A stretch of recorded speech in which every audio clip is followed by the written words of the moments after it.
Welcome back to Dark Horse Workshop, everybody. That is, if you are a returning subscriber. If you're not a returning subscriber, then welcome to Dark Horse Workshop. Make sure you hit the subscribe button, stay a while. Trust me, it'll be amazing.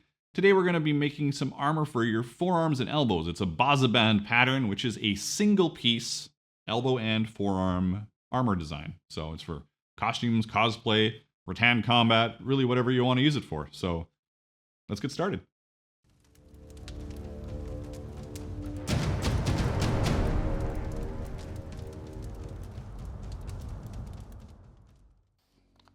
Remember that you can pick up all the patterns and artwork from my projects on my website, darkhorseworkshop.com. There's a link in the description down below, so go check it out. As usual, this video is sponsored by LONSDALE Leather. Make sure you check out their amazing website at lonsdaleleather.com for all sorts of tools, supplies, and of course leather. I'm using a 13 to 15 ounce saddle skirting, vegetable tanned saddle skirting for the base layer of this project. That's because I'm going to be waxing it, and vegetable tanned leather will accept that wax. So if you're not waxing it, you don't have to use vegetable tanned leather, but if you want to water form it, also needs to be vegetable tanned. This upper piece, 10 to 12 ounce. Again, if you're doing costume cosplay, it doesn't need to be this heavy, but because this is going to be involved in some rattan combat, it's on the heavy side. I'm using an Odin Beveler here, number 5, to get all the edges of the heavier leather, and then I used a number 4 on the thinner stuff. I do lots of leather carving on this channel. I've done a custom serpent for these Bazubands, and I'm going to do some quick work of it here. All you're doing is wetting your leather, using a stylus to trace it on, using a blade to cut your lines, and then a beveler to bevel it. Leather carving can get pretty complicated. The stuff I do, very straightforward. It's just a lot of line work, over-unders, and making sure everything pops with your bevels. So if you're looking at some kind of design to get you into leather carving, Viking knotwork, Celtic knotwork, that kind of stuff, definitely limited tools. You don't need to have a bunch of different crazy bevelers, and pretty straightforward. Definitely straightforward, but also it can be quite time consuming, so all this little bevel work took a little while. I definitely don't hammer that fast. But just like that, presto, it's done. Now I'm just dyeing this piece completely, and then I'm going to paint my knotwork. If I wasn't waxing this piece, I would probably do more of an antique stain and resist style of coloring, but the wax just totally screws with that, so I'm just painting it. It's a lot easier and a lot more even.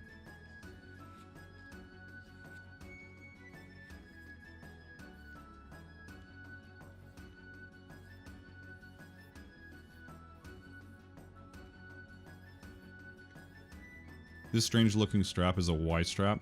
It helps hug the elbow a little more, and that's my own version of it. I don't know if that's how other people make it, but I figured I wanted it to be easy to cut out, and so this is what I did with it. Just make sure that on your cut, if you're using the Y strap, doesn't necessarily mean you have to use it, but I thought I'd give it a whirl. This is the first time using it. Make sure you punch a little hole at the top of your center cut between the two bottom straps. That'll stop it from splitting on you over time. All these straps are 8 ounces. The buckle areas are skived down to 6.5 ounces. You could get away with thinner. It just depends on how strong you want your straps to be.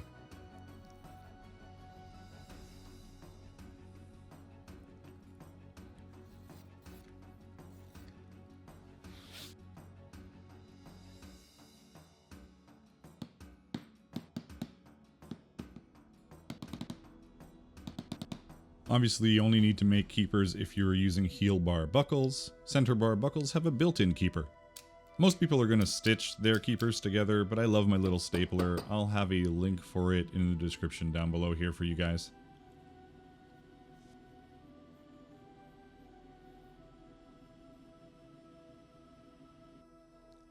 One way to up your game, if you haven't been doing it, is to burnish your edges. Burnishing isn't very hard, can be a little tedious, but it really makes your project stand out, so make sure you burnish your edges if it looks like they need it.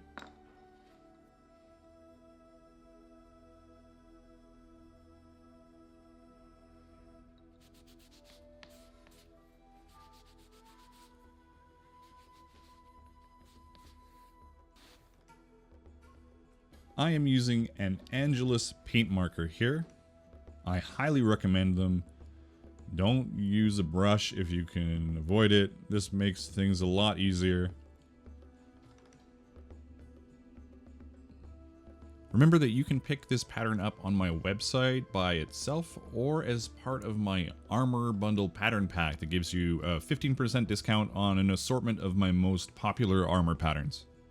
Also, if you want these Bazubands specifically, I have started posting all my past YouTube builds on my website.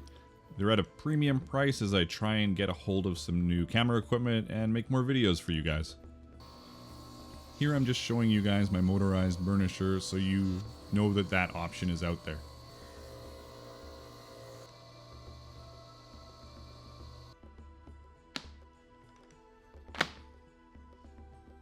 So there's all those pieces, and then right away I'm changing my mind. So first of all, I've got the elbow strap backwards, I gotta fix that.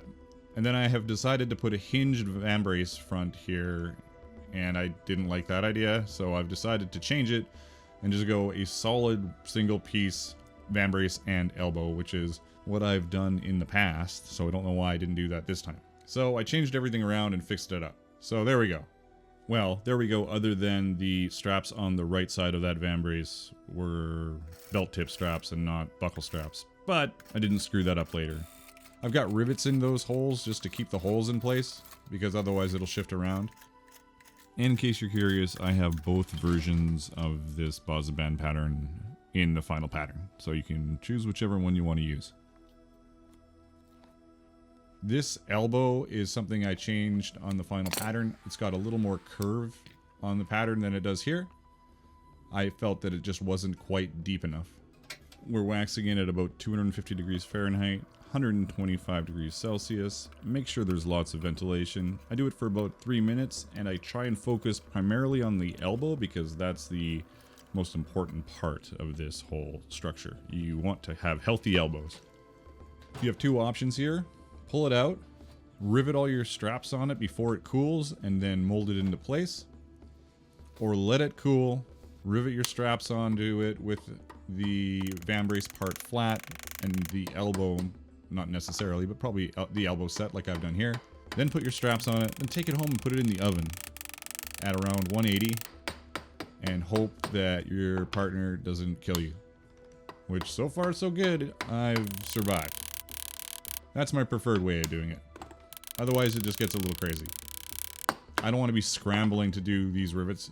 If you're doing rapid rivets or like copper belt rivets that have a flat back that are really quick and easy and stable, you might be able to do it fast enough. I used to use copper rivets, and I would pull the vambrace out of the wax, pound those copper rivets into it as fast as possible, and then do the vambrace up and let it cool in the shape. I got pretty fast at it, but it's a little silly. So this is super rock hard. You can see the shape. Now we got to take it home and we got to form it after putting it in the oven. And then you're done.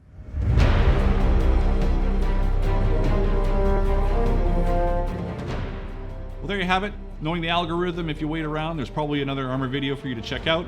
Or you can check out some of my videos in the link zone down below to the sides, left, right, above.